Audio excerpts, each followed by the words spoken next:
तो भाई बच्चों, नेफ्रॉन पढ़ने वाले हैं। नेफ्रॉन यानी यूरिन का फॉर्मेशन होना। बेसिकली यूरिन का फॉर्मेशन कैसे होता है तो हमें ये पता है कि ये किडनी, यूरेटर, ब्लेडर, यूरेथ्रा, कैसे वो यूरिन निकल गया है ना। अब ब्लड से यूरिन किस तरह से बना, ब्लड में ऐसा क्या हुआ, क्या मिनरल्स आए, क्या कंपोनेंट्स आए जो ये यूरिन को बना दी, तो बस उन्हीं की बातें हम लोग करेंगे। तो इसको समझने के लिए हमें पढ़ना होगा कि भाई किडनी में ऐसी कौन सी जगह है जब ये यूरिन बनता है। तो उसके एक स्ट्रक्चर है, उसकी एक यूनिट है जिसका नाम है नेफ्रॉन। क्या नाम है? नेफ्रॉन। और ये है नेफ्रॉन का प्यारा सा स्ट्रक्चर, ठीक, जिसमें कुछ नेमिंग जानोगे, उसके बाद फंक्शन पे चलेंगे। तो भाई ये जो गड्ढा सा दिख रहा है, ये इसको ग्लोमेरुलस कहते हैं, ठीक है। इसको बोवेन कैप्सूल कहा जाता है। ये क्या है? बोवेन कैप्सूल है। सब स्ट्रक्चर कॉपी में है, देख लेना एक बार, ठीक है। रफली स्ट्रक्चर है, ये ऐसे भी बनाओगे चलेगा, लेकिन कोशिश करो, अगर वो याद हो जाता है तो ठीक, नहीं तो फिर यही काफी है ना। तो भाई ये ग्लोमेरुलस क्या होता है? ये है ब्लड वेसल्स की छन्नी का बनना। मतलब यहाँ पे ब्लड वेसल सप्लाई होगी।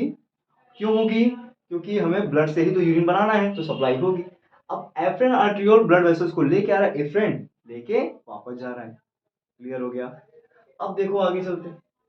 देखो ये जो आर्ट्रियोल्स हैं वो इतनी ज्यादा एक दूसरे पे कॉम्प्लेक्स और कंबाइन और कह सकते हो टैगल रहती है, उलझी हुई रहती है, जो एक छलनी की तरह काम करती है, छानने की तरह काम करती है, सीलिंग करती है। किसका? या फिल्ट्रेशन करती है, फिल्ट्रेशन करती है। उसका नाम है ग्लोमेरुलस। तो ग्लोमेरुलस कुछ नहीं है, ब्लड वेसल्स की एक टैगल फॉर्म है, एक कॉइलिंग फॉर्म है, ठीक है, जो एक सीव का एक फिल्ट्रेशन प्रोसेस करने में मदद करती है। उसी को हम ग्लोमेरुलस कहते हैं। आगे बढ़े। देखो ग्लोमेरुलस या बोवन कैप्सूल से देखो एक श्रृंखला गई, एक ट्यूब गई जो बहुत ही ज्यादा घूमी हुई है, काफी कॉइल्ड है। देख रहे हो? कॉइल्ड को और अच्छे वर्ड में कन्वुलेटेड कहा जाता है। और ये ऊपर साइड है, इसलिए मैंने नाम दे दिया इसको प्रॉक्सिमल कन्वुलेटेड ट्यूब्यूल। प्रॉक्सिमल मतलब ऊपर, कन्वुलेटेड मतलब घुमा हुआ, ट्यूब्यूल तो ट्यूब है ये, ठीक। तो ये ट्यूब जो नीचे आती है तो थोड़ा सा देखो नैरो या यू आकार का एक आकार ले लेती है। देखो ये यू आकार ले ली ना, तो जब ये नीचे जा रही है तो इसको हम लूप ऑफ हिनले कहते हैं। और यू आकार ले लेती है, सॉरी यू आकार ले लेती है तो उसको लूप ऑफ हेनले कहते हैं। जो पार्ट लूप ऑफ हेनले के नीचे तरफ आ रहा है उसको हम डिसेंडिंग कहते हैं, और जो ऊपर जा रहा है वो असेंडिंग कहलाता है। यहाँ तक क्लियर? अब देखो असेंडिंग, देखो यहाँ तक हुआ। उसके बाद जैसे ये ट्यूब्यूल ऊपर बढ़ती है तो ये कन्विलेटेड तो है, प्रॉक्सिमल से थोड़ा कम है लेकिन है, ठीक है। तो इस पार्ट को हम कहते हैं डीसीटी। ये नीचे होता है क्योंकि इसका फुल फॉर्म है डिस्टल कन्विलेटेड ट्यूब्यूल, और डिस्टल मतलब नीचे पार्ट में हम लोग कहते हैं। एक टर्म है भाई, इसका मतलब है कि वो नीचे, डिस्टल रख दिया गया। तो डिस्टल कन्विलेटेड ट्यूब्यूल एक बड़ी सी एक डक्ट से मिलती है। इसका नाम क्या है? Collecting duct. क्या नाम है भाई? Collecting duct. तो ये है इसके पार्ट्स। क्लियर हो गए होंगे आई थिंक, बहुत आसानी से आपको क्लियर हो गए होंगे। इमेज क्लियर कर लो, ठीक है, एक बार देख लो इसको। अब हम लोग चल रहेंगे यूरिन के फॉर्मेशन। तो यूरिन का फॉर्मेशन होता है तीन तरीके से। अब ये तीन तरीके आपने देखे होंगे, पढ़े होंगे, समझे होंगे, लेकिन आया होगा समझ में? नहीं आया होगा तो देखो आ जाएगा। यूरिन फॉर्मेशन होता है, पहला तरीका होता है ग्लोमेरुलर। मैं पूरा नहीं लिख रहा हूं, आपके पास उसका है, ठीक है, आप नोट्स देख लेना। Glomerular filtration. दूसरा है ट्यूबुलर सिक्रेशन, या सिंपल से और पहले चलो क्रम से चलते हैं, रीअब्जॉर्प्शन। एंड तीसरा है ट्यूबुलर सिक्रेशन। तो ये तीन प्रोसेस होते हैं भाई। इन तीन प्रोसेस को समझो, बारी बारी से स्टेप है ये, ठीक है। मैं गलती कर रहा था लेकिन इसको क्रम से याद रखो। स्टेप है जिससे तुम्हारा कॉन्सेप्ट क्लियर हो जाएगा कैसे यूरिन फॉर्म होता है। क्लियर? आगे बढ़े। चलो, तो यूरिन फॉर्मेशन को समझने से पहले तुमको एक बेसिक बात समझनी पड़ेगी। वो ये है, छोटी सी बात है भाई। ये है तुम्हारा ब्लड वेसल्स। क्या है? Blood vessels. और मैं यहाँ पे बना रहा हूँ नेफ्रॉन। क्या बना रहा हूँ? नेफ्रॉन। तो भाई ब्लड नेफ्रॉन में क्या बनने वाला है? यूरिन। और ब्लड वेसल में कौन होता है? ब्लड होता है, ये तो पता है। अब ब्लड में भी कई मिनरल्स होते हैं, बहुत से मिनरल्स होते हैं, और यूरिन में भी कई मिनरल्स होते हैं। तो भाई मिनरल का ही खेल है। कुछ मिनरल जो यूरिन को बनाने में काम आएंगे वो यहाँ आ जाएंगे नेफ्रॉन में, ठीक। जैसे ब्लड का कंपोजिशन आप प्लेटलेट वगैरह जाते हो, जानते होगे, वो सब चीजों नहीं, ठीक है। कुछ मिनरल्स, तो कुछ मिनरल्स जो काम भर के होंगे एक यूरिन को फॉर्मेशन के लिए, वो नेफ्रॉन में आ जाएंगे। और जो काम के नहीं होंगे वो वापस ब्लड में चले जाएंगे। तो भाई जो वापस ब्लड में चले गए, एक बार आके देखो, तीर से समझो, ये आया था फिर चला गया, और ये सिर्फ आया है। तो आया था यूरिन बनाने के लिए पर काम नहीं आया तो ब्लड में वापस भेजा गया, इसको हम कहते हैं रीएब्जॉर्प्शन। क्या कहते हैं भाई? रीएब्जॉर्प्शन। क्लियर हो गया? रीएब्जॉर्प्शन मतलब फिर से एब्जॉर्प्शन होना। सिक्रेशन क्या है? ये कंडीशन जहां पे मिनरल, जो एक इंपॉर्टेंट एसेंशियल मिनरल है, वो नेफ्रॉन में आके यूरिन को बना दिए, इसको हम क्या कहते हैं? Secretion, tubular secretion. क्लियर? अब पहला है ग्लोमेरुलर फिल्ट्रेशन। तो तुमको मैंने बताया इस ब्लड में कई ऐसी चीज है जो निकलेगी फिल्ट्रेट होने के समय, इसी को कहते हैं ग्लोमेरुलर फिल्ट्रेशन। छोटा सा कॉन्सेप्ट पहले क्लियर करो, ब्लड का मिनरल्स में निकलना या ब्लड से मिनरल निकलना ग्लोमेरुलर फिल्ट्रेशन, उन मिनरल का नेफ्रॉन में जाना ट्यूबुलर सिक्रेशन। नेफ्रॉन में उसका कोई यूज नहीं, क्योंकि वो यूरिन नहीं बना रहे हैं यार, कुछ ऐसे केमिकल्स मान लो एबीसी हैं, उनको नहीं काम है कि वो यूरिन बना सके, वो यूरिन यूरिन के फॉर्मेशन में मदद ही नहीं करते, उनको ब्लड में वापस भेजो। तो जब ये करोगे तो ब्लड में वापस जाएगा, इस प्रोसेस को हम रीएब्जॉर्प्शन कहेंगे। क्लियर हो गया इमेज? चले टॉपिक पे, आसान है। चलो देखो मैं फ्लो चार्ट से आपको यहाँ पे चीजें क्लियर कर रहा हूँ, ठीक है? होप करता हूँ यहाँ दिख ही रहा होगा। एक बार देख लेता हूँ दिख रहा है कि नहीं। चलो आओ देखते हैं कैसे होगा। ठीक है, तो सबसे पहले इमेजिन करो, बहुत ही आराम से इमेजिन कर देना ना, इसको फ्लो चार्ट में दूंगा मैं, इतनी बातें लिखनी है जब अगर यूनिट फॉर्मेशन की बात करें विथ नेफ्रॉन। तो देखो क्या हुआ कि यहां से ब्लड आया आया आया और यहाँ पे आ गया। अब यहाँ पे सीविंग की काम हो रही है, ब्लड सीव होगा, फिल्ट्रेट होगा, और ब्लड में जितना कुछ है ना भाई, एक बहुत ही खतरनाक प्रेशर के साथ सब बाहर हो जाएगा, सब बाहर हो जाएगा इसमें से, जितना भी कुछ है, जितने मिनरल्स है, चाहे उसमें अमीनो एसिड हो, चाहे प्रोटीन हो, चाहे कार्बोहाइड्रेट, चाहे स्टार्च, चाहे पोटेशियम, चाहे हाइड्रोजन, चाहे सोडियम, चाहे कैल्शियम, चाहे मैग्नीशियम, चाहे क्रिएटिनिन, ठीक है, जितने भी चीजें हो सब बाहर। क्लियर? अब बाहर आगे, बाहर आके कहाँ होंगे? यहाँ पे आ जाएंगे, देख रहा है? यहाँ पे आ जाएंगे, एक यहाँ पे बोवन कैप्सूल्स। यहाँ तो सरल है, आगे बढ़े। देखो अब जो ये ब्लड वेसल की सप्लाई है, देखो वो हर जगह है, पीसीटी की तरफ भी है, और मैं यहां बना देता हूं आपके साथ डीसीटी की तरफ भी। फिर डीसीटी से होते हुए वो लूप ऑफ हिनले की तरफ मुड़ी हुई है, ये देखो इस तरह से मुड़ी हुई है, देख रहे हो? ध्यान से देखना।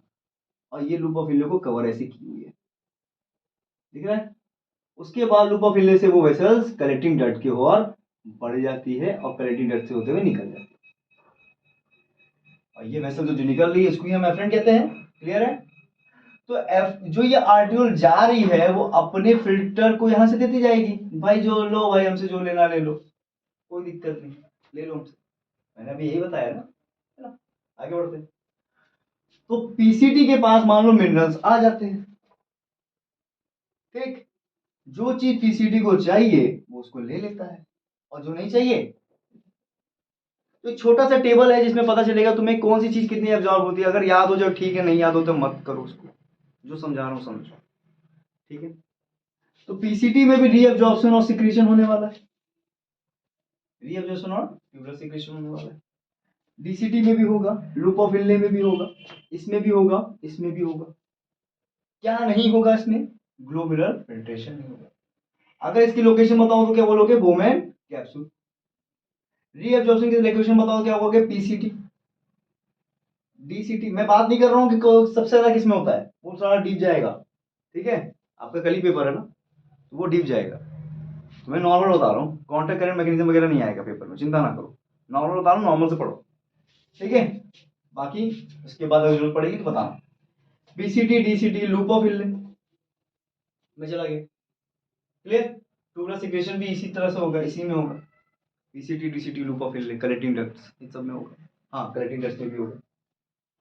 यानी कुल मिला के कहना क्या है कि ग्लोमेरुलस में तो होना ही नहीं है, वहां पे फिल्ट्रेशन होगा, वो भी हाई प्रेशर का, जिसको हम अल्ट्रा फिल्ट्रेशन भी कहते हैं। हाँ यहाँ पे आप लिख सकते हो अल्ट्रा फिल्ट्रेशन भी कहा जाता है, क्योंकि एक अल्ट्रासोनिक तरीके से प्रेशर क्रिएट होता है वहां पे, ताकि ब्लड से जितनी भी चीजें बाहर फेंका जाए। अब आगे बढ़ा minerals.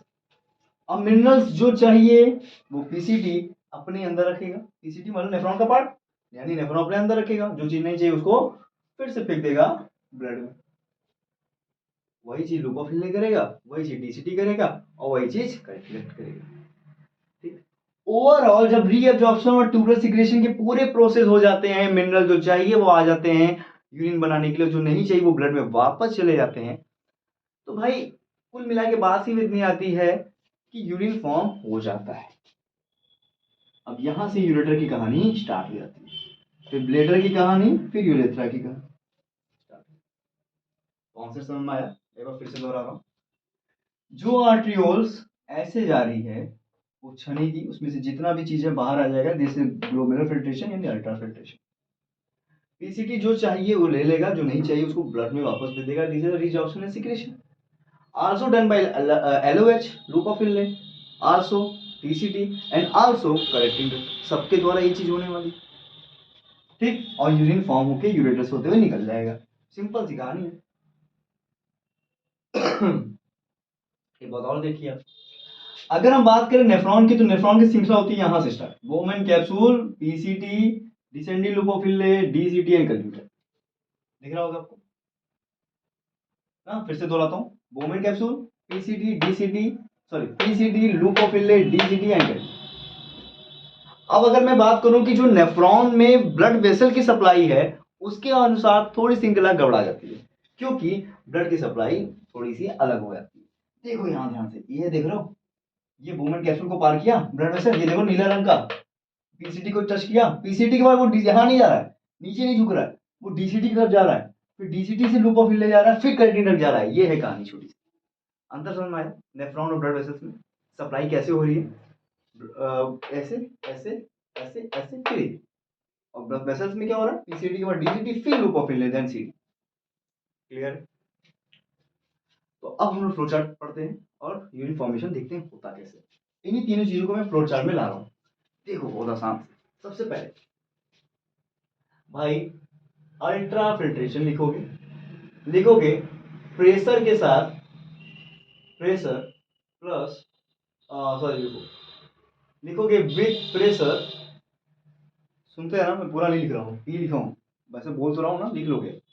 With pressure blood get filtrate, okay, filtrate goes into PCT, clear, then reabsorption and tubular secretion takes place।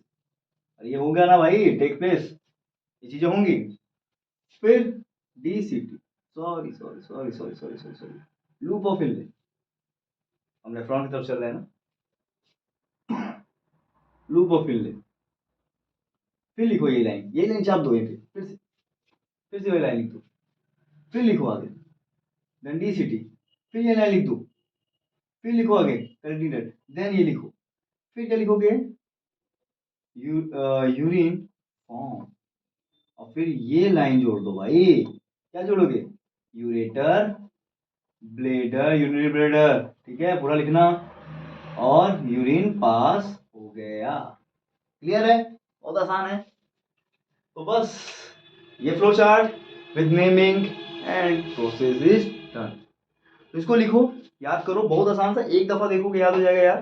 क्या नाम याद नहीं हो रहा इसमें बताओ, सारे नाम बहुत आसान से हैं इसमें। ठीक है, कन्वर्टर घुमा हुआ है, ट्यूब्यूल है, ट्यूब है, प्रॉक्सिमल प्रॉक्सिमल ऊपर साइड का। तो भाई क्या करना है इसमें, कुछ थोड़ी ना कठिन है, कोई नाम ही नहीं कठिन है इसमें, कुछ नाम नहीं कठिन है, बस मतलब जान जाओ उसके।